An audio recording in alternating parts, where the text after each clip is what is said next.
कोल्हापूर महानगरपालिकेचे नूतन आयुक्त डॉक्टर राजेंद्र भारुड यांनी आज शहरातील विविध सुरू असलेल्या प्रकल्पांची पाहणी करत कामांना गती देण्याच्या सूचना दिल्या।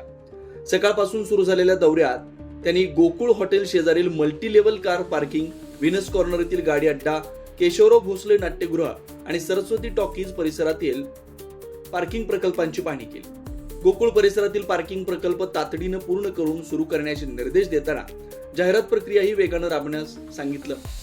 केशवराव भोसले नाट्यगृहातील इन्फ्रास्ट्रक्चर आणि इलेक्ट्रिकल कामं पूर्ण करण्याच्या सूचना देण्यात आल्या। तर सरस्वती टॉकीज परिसरातील गाळेधारकांचं स्थलांतर लवकर पूर्ण करून उर्वरित गाळ्यांचा लिलाव करण्याचे निर्देश दिले। तसेच रंकाळा तलाव परिसरातील उत्पन्न वाढवणं, उद्यानांची देखभाल आणि अतिक्रमण हटवण्यासाठी उपाययोजना करण्यावरही भर देण्यात आला। दरम्यान छत्रपती शाहू महाराज समाधी स्थळाच्या प्रलंबित कामांना गती देण्याच्या सूचना आयुक्तांनी दिल्या। अशाच ताज्या अपडेटसाठी महासत्ता न्यूजला सबस्क्राईब करा।